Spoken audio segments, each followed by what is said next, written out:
After actual years of waiting, Captain America Brave New World is right around the corner. It's been so long since we last properly saw Sam Wilson in the MCU timeline, and since then I've done the only thing I know how to cope: go insane theorizing. They've given me almost 1,400 days to think about this movie non-stop, and God, has it given me an unhealthy amount of theories. For a political thriller like this, there are an infinite number of possibilities for what could happen, and I'm here to give my predictions for how I think things will go. I'm pretty sure by now you all know my love for Captain America. I'm not exactly hiding it, and with that comes an obsessive level of paying attention to details. I don't think I'm going to spoil anything, especially with how crazy I'm about to sound at some points in the video, but just in case you do want to go in blind, this is your warning. And of course, as always, please feel free to come back to this video after the movie releases to make fun of me for how wrong I am inevitably going to be. Alright, let's kick things off with the absolute biggest question on everyone's mind, the huge mystery that is bound to shake the foundation of the MCU going forward. Why does Sam have a new suit? I mean, surely it can't just be for toy sales, right?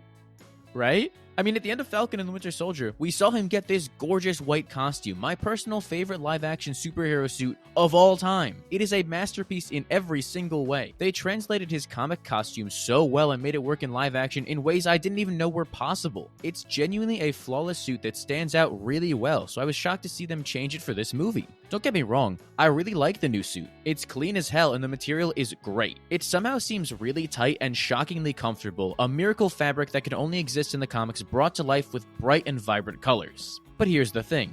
It just so happens to replace the single greatest costume of all time, so of course it's going to be a downgrade no matter how pretty it looks. What made Sam's white suit so special is the fact that it was unique to him. While Steve's Captain America costumes were primarily blue with a healthy balance of white and red, Sam's was primarily white, and that was done very intentionally. In the Assembled documentary, they looked at the thematic reasoning for why Sam would have a suit that's distinct from Steve. Obviously, it gives him his own identity, but it's a lot more than just that. The heavy focus on white makes him feel bright and positive. It's comforting to see someone fully highlighted like that coming to help you. But it also represents purity. That's why Walker's suit had barely any white on it, while Sam's is covered in it. It's a really smart way to visually show what makes Sam so special as the common man stepping up into this larger-than-life role. Not a perfect soldier, but a good man, and his costume represents that perfectly. So why would they change it? I've been trying to wrap my head around this idea for the last year, ever since that first set photo was released. We only got to see him wear it for 30 minutes. What reason would they have to take it away from me so soon?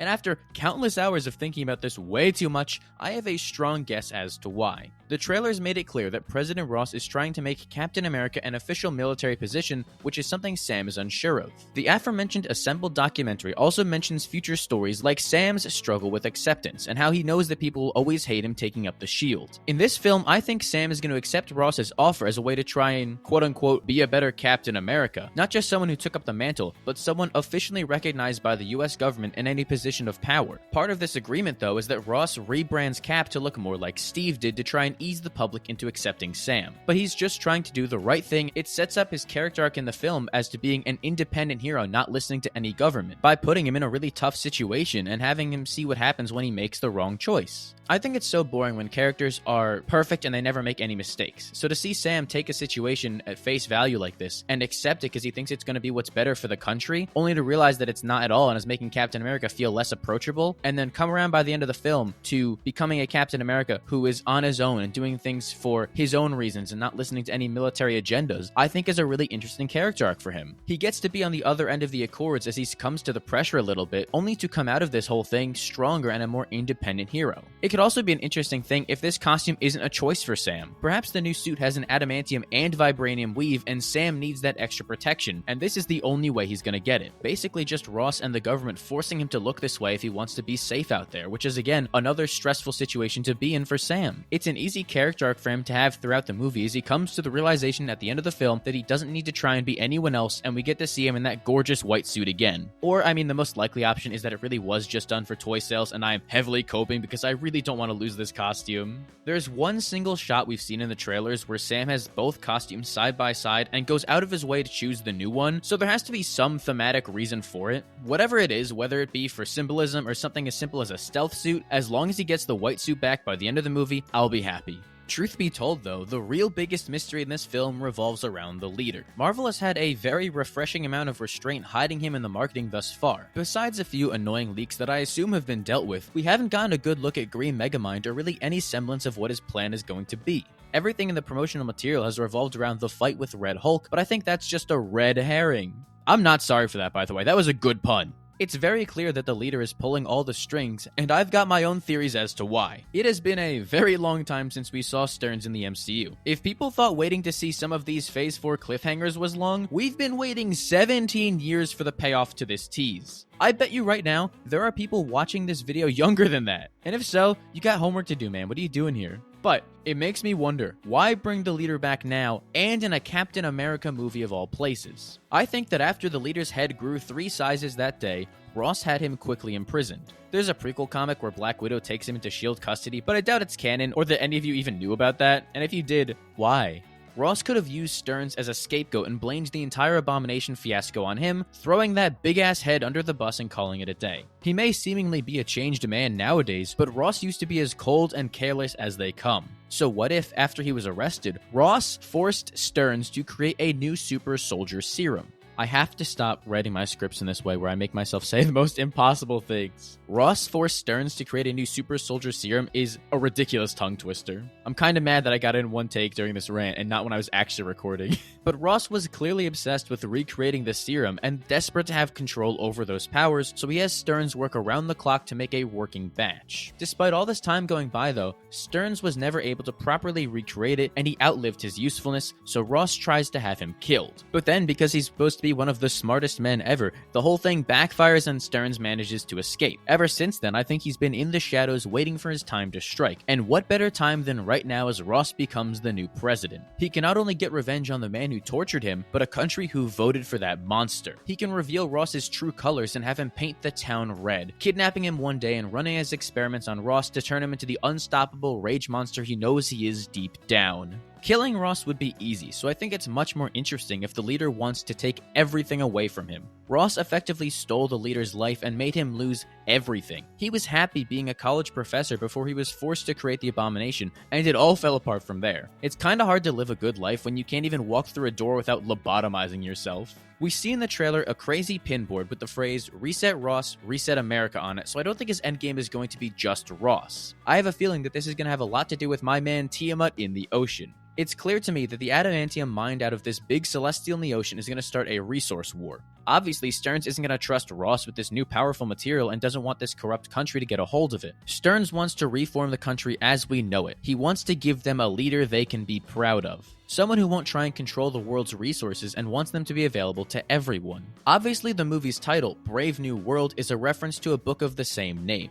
One of the main themes of this book is about the dangers of giving the state control over new and powerful technologies. I don't know, I've never read it. This is basically just from a synopsis I found online. But wouldn't you know it, Brave New World seems to be touching on some very similar ideas. I think it could be really interesting to have the leader oppose the government's control over adamantium like this. He doesn't want just one country to have control over all this metal. It should be something that the world can share, so in his twisted mind, all this trouble he's going through is worth it because he's giving the world a new resource and trying to stop wars from happening. And the way to do that is to completely dismantle the United States' credibility by making the president an uncontrollable monster, which is also, dangerously realistic nowadays. So, you're probably wondering how the Serpent Society fits into this, which is fair because they seem to have a pretty decent role in the beginning of the film. My theory is a pretty simple explanation that the leader hires the Snake People to steal a shipment of adamantium to keep it out of Ross's big and greedy hands. Then my beloved Star-Spangled Man with a plan steps in to stop them and intercept the shipment. It's the most straightforward answer possible, but I think it's an easy way to get in a fun action scene that sets the plot in motion. We also know that Isaiah Bradley is going to try and assassinate Ross at one point, and I think that plays a huge part in his plan to destabilize the country and get everyone on edge. Isaiah is very much so being mind controlled here, so I feel like unless the leader just has terrible aim, he could have assassinated Ross if he wanted to.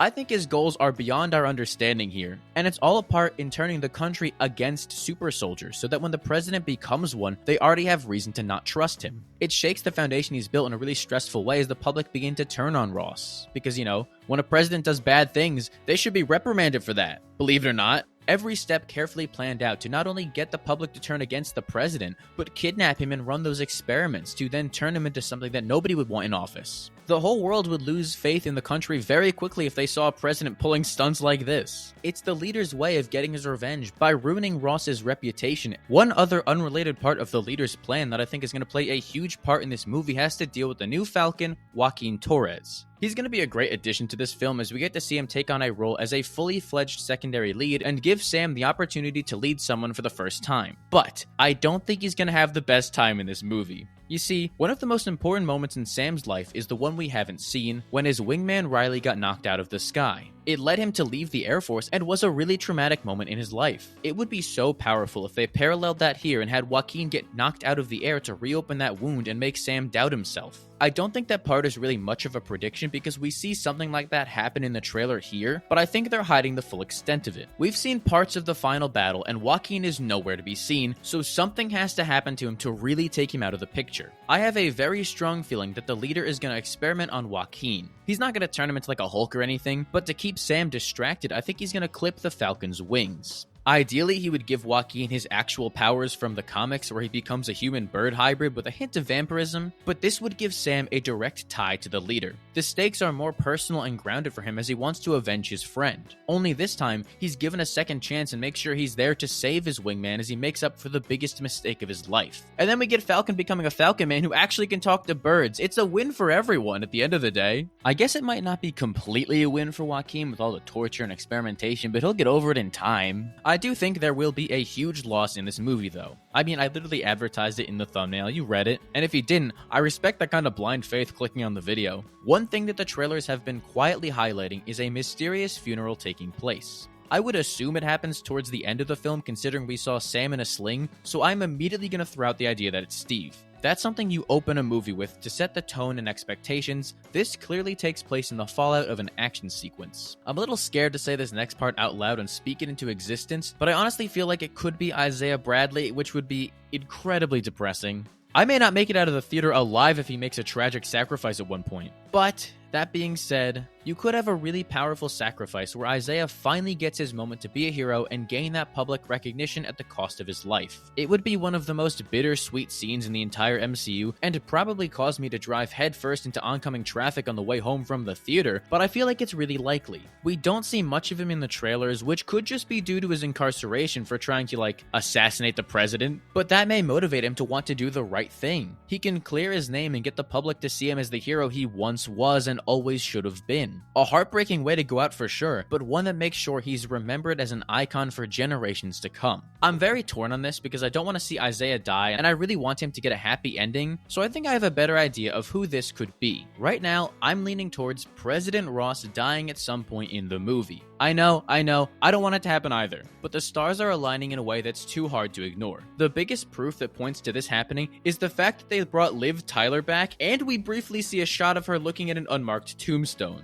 It's kinda hard to deny it when you look at it like that, but here's where my delusions kick in. I think Ross could be trying to fake his death. At first, I thought it was so he could do Red Hulk shenanigans without having to worry about public scrutiny, but it seems like he hulks out for the first time in public, so it's kinda hard to ignore and not make that connection. Perhaps, though, he wants to put the whole thing behind him and uses the assassination as an out to make sure the leader thinks he's won and nobody else will be hurt. Or maybe Ross isn't gonna be this sympathetic figure I think he will in the movie, and he's doing it to do nefarious things behind the scenes here. Who's to say? Also, this is Marvel we're talking about. They love to edit trailer footage just to mess with us. Oh god, maybe everything I've said so far in this video is completely wrong and based off of trailers that have been edited to hell. Well, we'll cross that bridge when we get there. In the meantime, I may just have to bite the bullet and accept the idea that Ross dies for real in this film. It's Harrison Ford we're talking about here, and that alone makes his MCU future uncertain. Despite his charming and youthful glow, I doubt someone as big as Harrison is signing on for a multi-picture deal. The reason he signed on may be the simple fact that this is a one-and-done role for him. I really hope that they leave the door open for a return. Like maybe he fakes his own death at the end of the movie just to live in secrecy like Nick Fury does at the end of Winter Soldier. But we have to let reality sink in for a second and consider what his casting could mean. Also, this man loves to die in movies nowadays. He was begging for them to do it in The Force Awakens to finally free him from that franchise. Maybe he wants the same thing thing here is an out. But then again, he also seems to be genuinely having a lot of fun on this marketing campaign, so what do I know? I just hope it's a fake out, because there are so many interesting directions you can take a character like Red Hulk, and it would be a shame to lose him one film in. But if this is the price it takes to get Harrison Ford in the MCU, I'm more than willing to pay it. All that matters to me is that we're seeing Harrison Ford in a Marvel movie, which is something I never thought I'd say.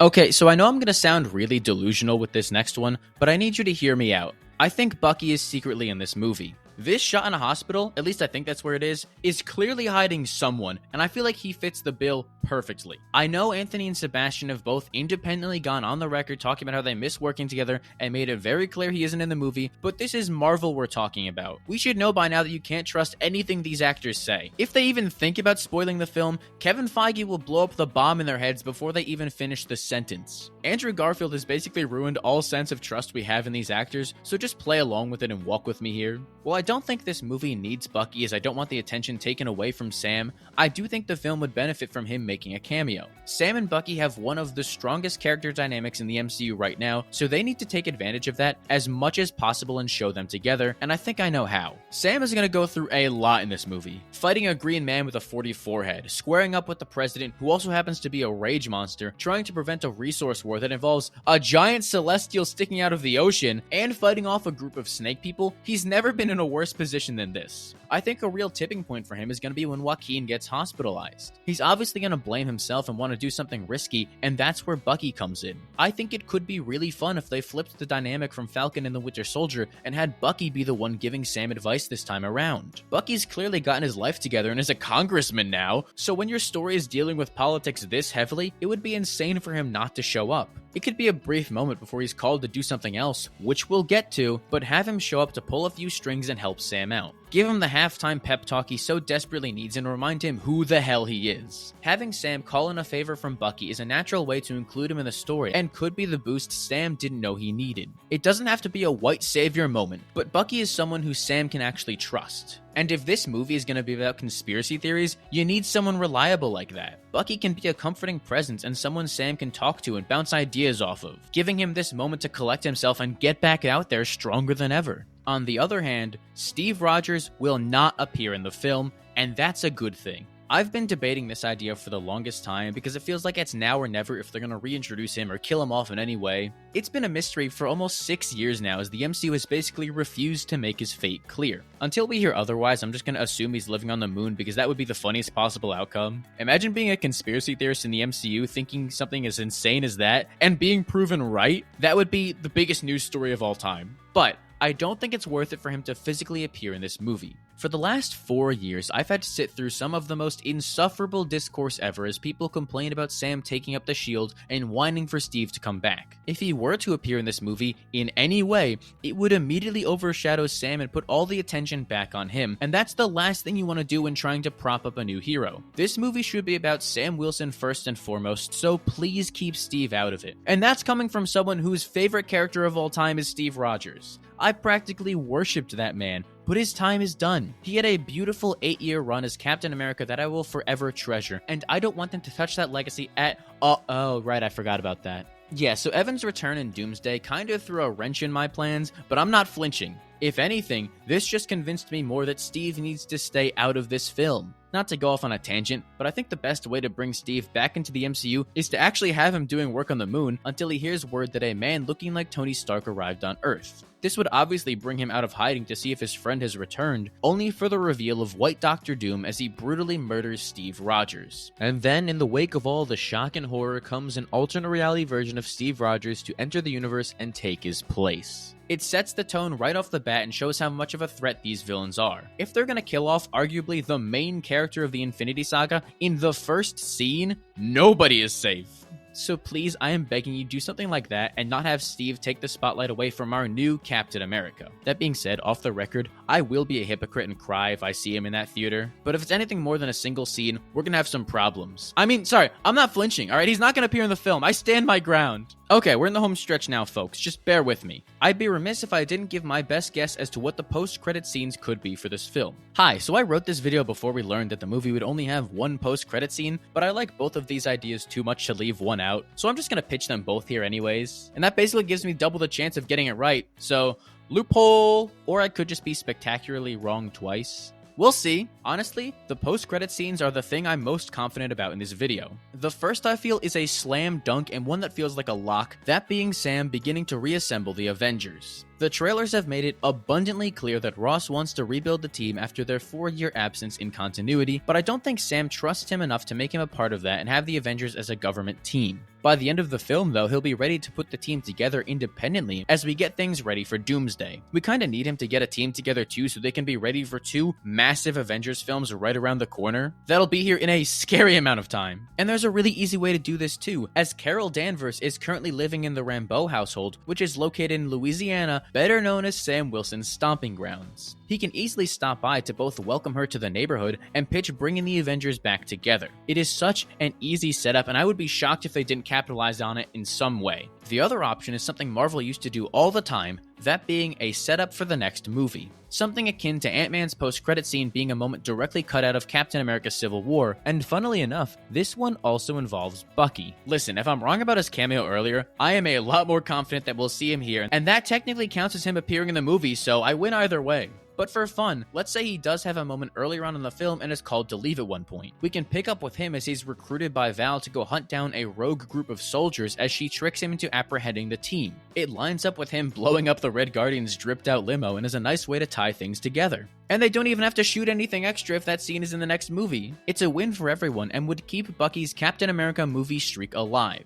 If we do only get one of those scenes though, I think I'd prefer if it was Sam assembling the Avengers, but that one is much more realistic to me. Or they could just make it the payoff to a joke. With how unserious Sam is, I feel like we have to consider the realistic possibility that it's just a silly little bit at the end of the movie. My last theory is that I am insanely excited for this movie. And guess what? I can already confirm this one, so boom, I'm batting 1,000 right now. Surely that means everything I say will come true, right? Honestly, I really hope that I'm completely wrong here. It would be so cool to be totally surprised watching this movie and see them take it in the most unexpected directions. This is a film I've been waiting an extremely long time to see. It's been 9 years since the last Captain America movie, which is sickening to think about, and 4 years since his last appearance in the MCU. The Captain America drought has finally come to an end, and I could not be happier. It's gonna be the most rewarding thing ever to finally see Sam in the spotlight as he steps up to become one of the faces of the MCU going forward. God, the weight is killing me. I don't think I can make it until next week, or however long it is from when this video actually releases. I think I'm gonna go break into Marvel Studios and watch the film for myself. It's the right thing to do. While I'm doing that, why don't you let me know down below any theories you have on Captain America Brave New World. I would love to hear what everyone has to say and continue the conversation down below. And while you're at it, you may as well give the video a like and subscribe so you don't miss the next one.